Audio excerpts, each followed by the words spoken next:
Oliver Twist, by Charles Dickens, Chapter 27. Atones for the unpoliteness of a former chapter, which deserted a lady most unceremoniously. As it would be by no means seemly in a humble author to keep so mighty a personage as a beadle waiting, with his back to the fire, and the skirts of his coat gathered up under his arms, until such time as it might suit his pleasure to relieve him; and as it would still less become his station, or his gallantry, to involve in the same neglect a lady on whom that beadle had looked with an eye of tenderness and affection, and in whose ear he had whispered sweet words, which, coming from such a quarter, might well thrill the bosom of maid or matron of whatsoever degree. The historian whose pen traces these words, trusting that he knows his place, and that he entertains a becoming reverence for those upon earth to whom high and important authority is delegated, hastens to pay them that respect which their position demands, and to treat them with all that duteous ceremony which their exalted rank, and, by consequence, great virtues, imperatively claim at his hands. Towards this end, indeed, he had purposed to introduce, in this place, a dissertation touching the divine right of beadles, and elucidative of the position that a beadle can do no wrong, which could not fail to have been both pleasurable and profitable to the right-minded reader, but which he is unfortunately compelled, by want of time and space, to postpone to some more convenient and fitting opportunity, on the arrival of which he will be prepared to show that a beadle properly constituted, that is to say, a parochial beadle, attached to a parochial workhouse, and attending in his official capacity the parochial church, is, in right and virtue of his office, possessed of all the excellences and best qualities of humanity; and that to none of those excellences can mere company's beadles, or court of law beadles, or even chapel of ease beadles, save the last, and they in a very lowly and inferior degree, lay the remotest sustainable claim. Mr. Bumble had recounted the teaspoons, reweighed the sugar-tongs, made a closer inspection of the milk-pot, and ascertained to a nicety the exact condition of the furniture, down to the very horsehair seats of the chairs, and had repeated each process full half a dozen times, before he began to think that it was time for Mrs. Corney to return. Thinking begets thinking. As there were no sounds of Mrs. Corney's approach, it occurred to Mr. Bumble that it would be an innocent and virtuous way of spending the time, if he were further to allay his curiosity by a cursory glance at the interior of Mrs. Corney's chest of drawers.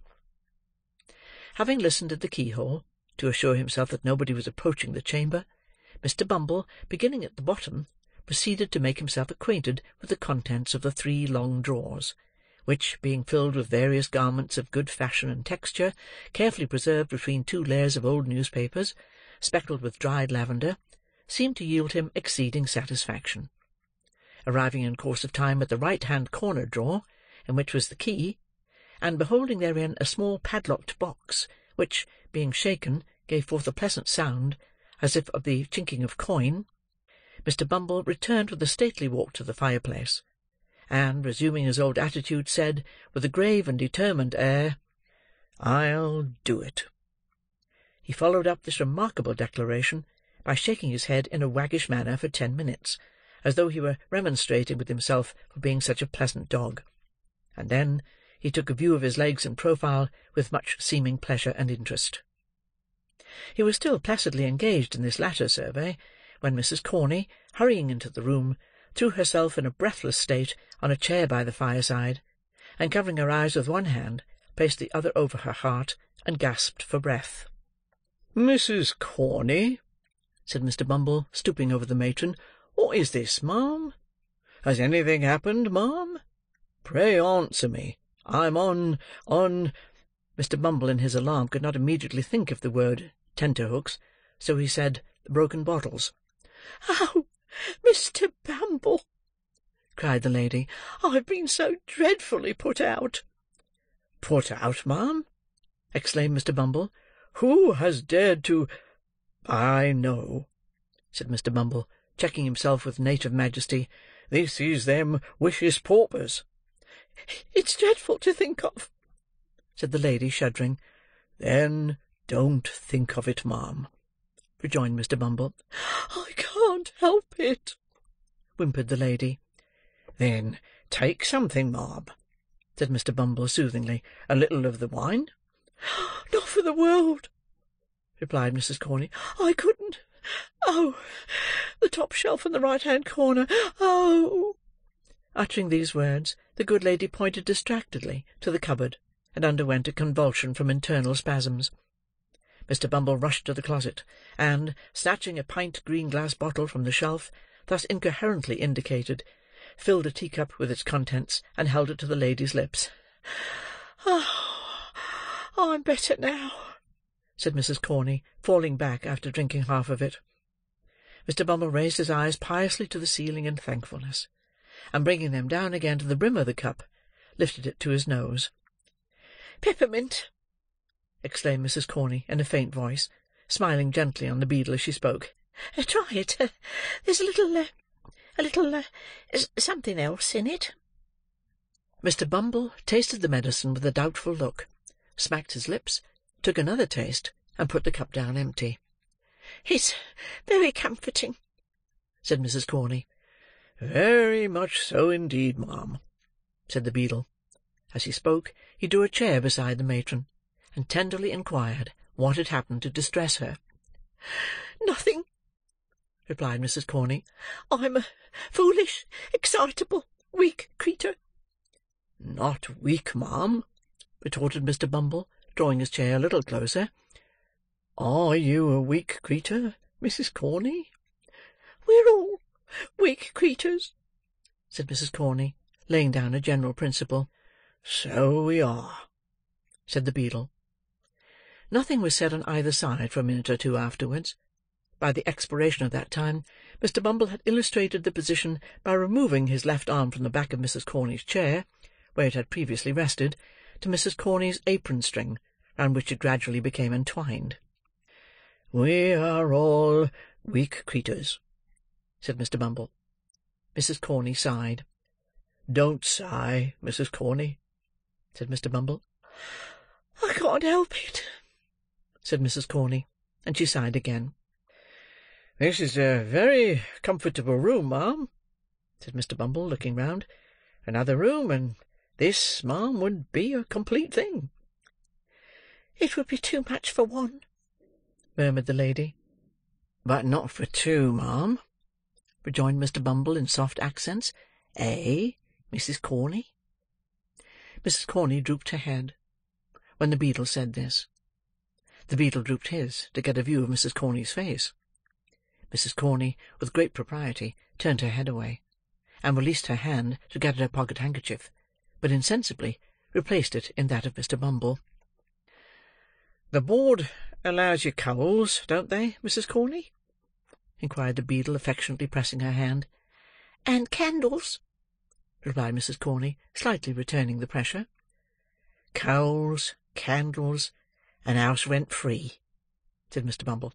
"Oh, Mrs. Corney, what an angel you are!" The lady was not proof against this burst of feelings. She sank into Mr. Bumble's arms, and that gentleman, in his agitation, imprinted a passionate kiss upon her chaste nose. "Such parochial perfection!" exclaimed Mr. Bumble rapturously. "You know that Mr. Slout is worse to-night, my fascinator?" "Yes," replied Mrs. Corney bashfully. "He can't live a week, the doctor says," pursued Mr. Bumble.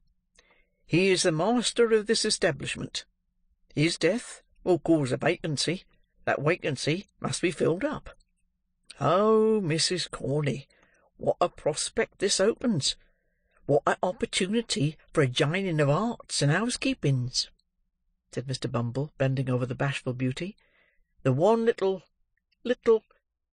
word, my blessed Corney."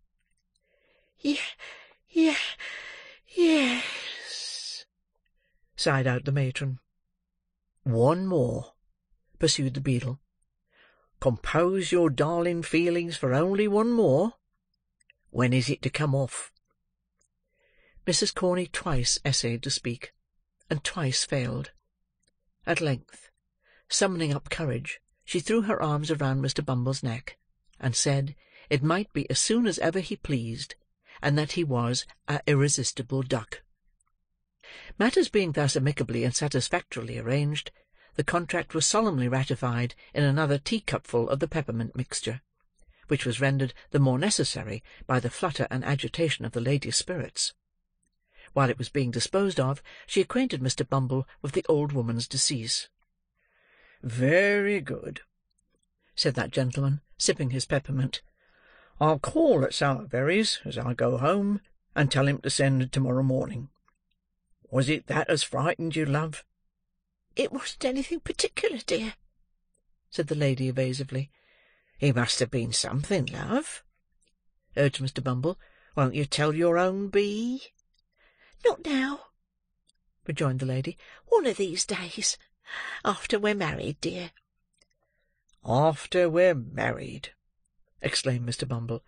"It wasn't any impudence from any of them male paupers as—" "No, no, love," interposed the lady hastily. "If I thought it was," continued Mr. Bumble, "if I thought as any one of 'em had dared to lift his vulgar eyes to that lovely countenance—" "They wouldn't have dared to do it, love," responded the lady.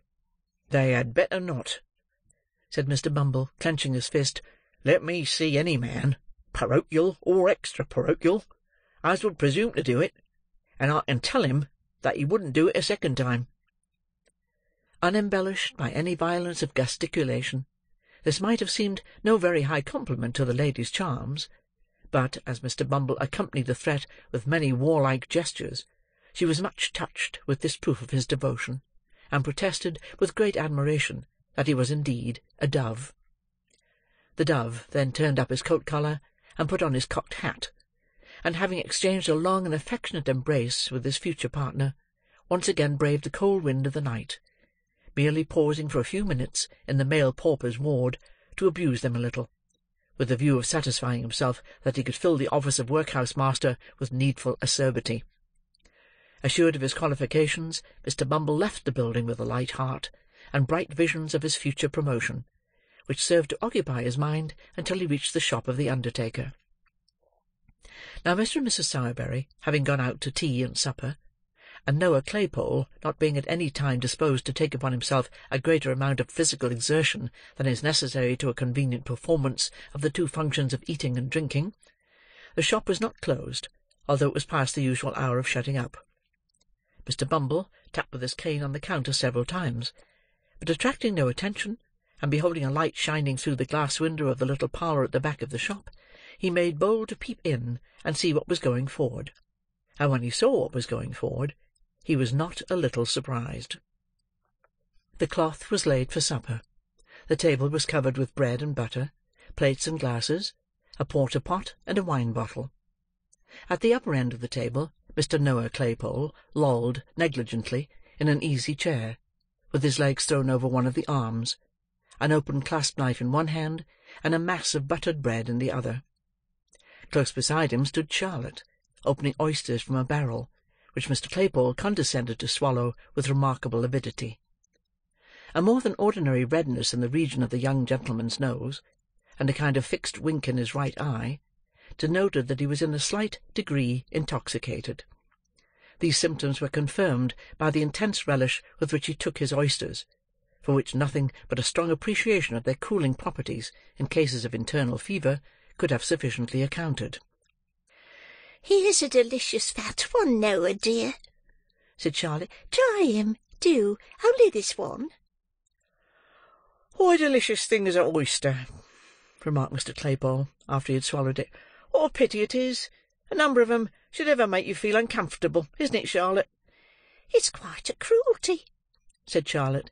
"So it is," acquiesced Mr. Claypole. "Ain't you fond of oysters?" "Not overmuch," replied Charlotte. "I like to see you eat 'em, Noah, dear, better than eating 'em myself." "Law!" said Noah reflectively. "How queer!" "Have another," said Charlotte. Here's one with such a beautiful, delicate beard." "I can't manage any more," said Noah. "I'm very sorry. Come here, Charlotte, and I'll kiss you." "What?" said Mr. Bumble, bursting into the room.